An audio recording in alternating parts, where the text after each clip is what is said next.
Leitura do livro Lázaro Redivivo, psicografado por Francisco Cândido Xavier, pelo Espírito Irmão X, capítulo 31, com franqueza de irmão. Pergunta você como iniciar um trabalho eficiente no Rio em favor da confortadora doutrina que os Espíritos Consoladores semeiam na Terra.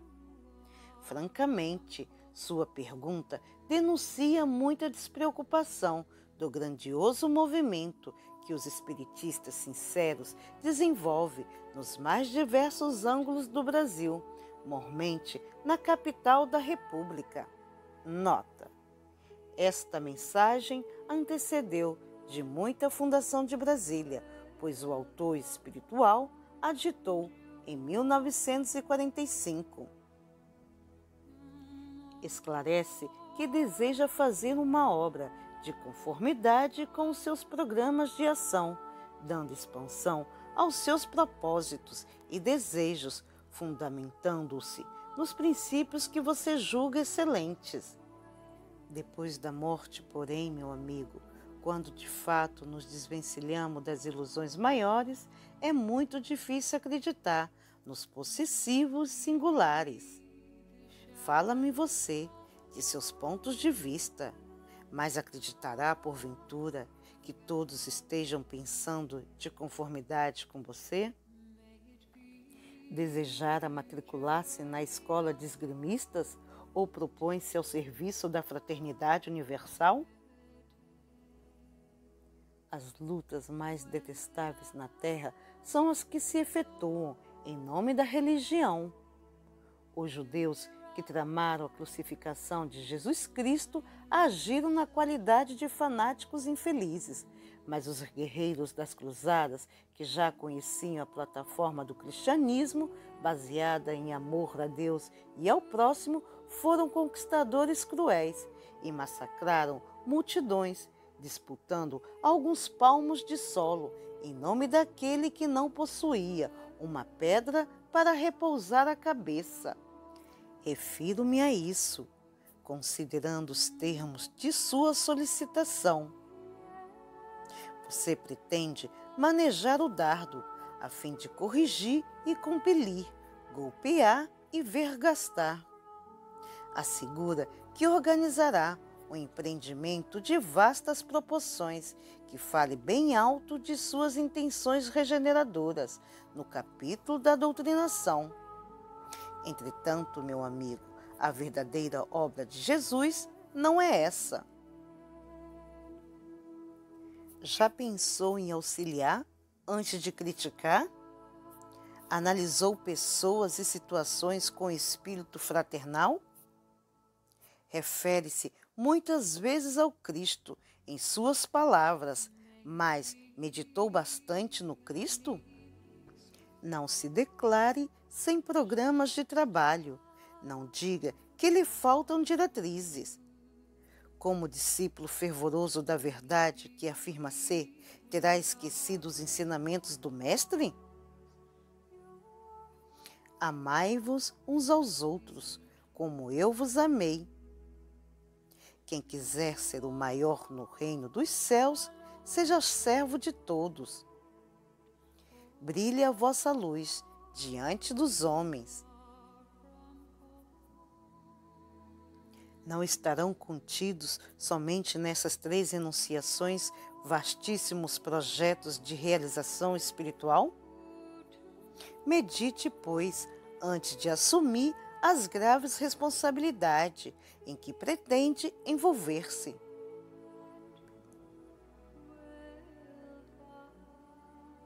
O Rio de Janeiro possui beneméritas organizações doutrinárias, aguardando cooperadores dedicados e eficientes.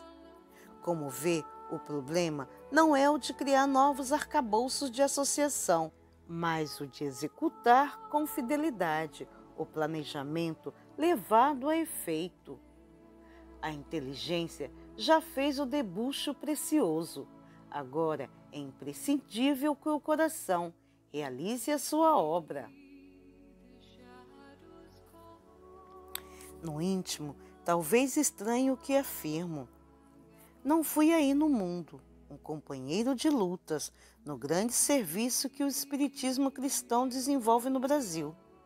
Todavia, cerrada a visão obscura do corpo, não me ausentei da cultura espiritualista, nem da realização espiritual necessária.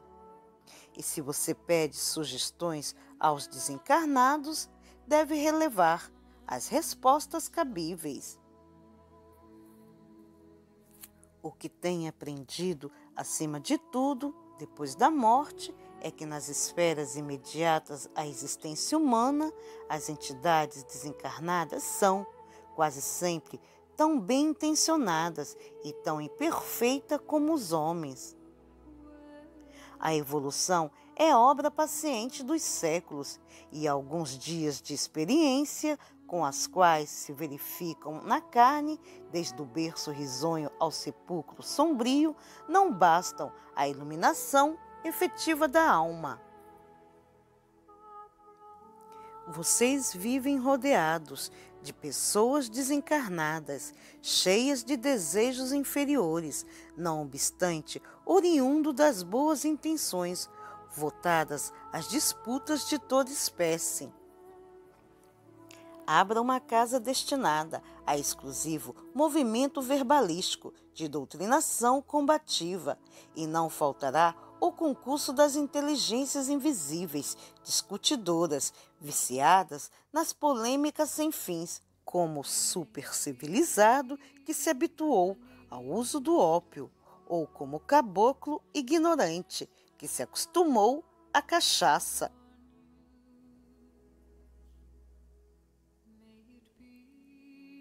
Se você deseja, de fato, servir na obra do Cristo, vá cooperar com os irmãos valorosos que bracejam no grande mar das fundações já feitas, auxiliando-os com o espírito de amor. Não compareça diante deles com a fumaça dos críticos. Em todos os lugares você encontraria um convite para exercer esse terrível ofício. Aproxime-se com a sincera disposição de servir cristamente. Ame os companheiros e ajude-os. Não perca tempo em disputas vãs. Cuide de realizar a vontade do Senhor dentro de si mesmo. Como último recurso, use a tribuna em seu mistério, mas antes de fazê-lo, distribua o valor dos bens imperecíveis da alma. Não muito longe do seu lar, existem leprosos e loucos, tuberculosos e velhinhos sedentos de afeto, crianças e jovens desamparados. Não atente para a maneira com a qual aceitam as interpretações religiosas. Preocupe-se com as possibilidades de edificação, simplesmente. A prática do bem ainda é a maior escola de aperfeiçoamento individual, porque conjuga em seus cursos a experiência e a virtude, o raciocínio e o sentimento. Não repita que lhe faltam roteiros. Cale os pruridos do cérebro, a fim de ouvir o coração. Lembre-se de Jesus e colabore com os amigos. Acreditamos que o Espiritismo precisa agora, mais que nunca, dos que edificam nas próprias vidas o reino cristão que ensina aos outros.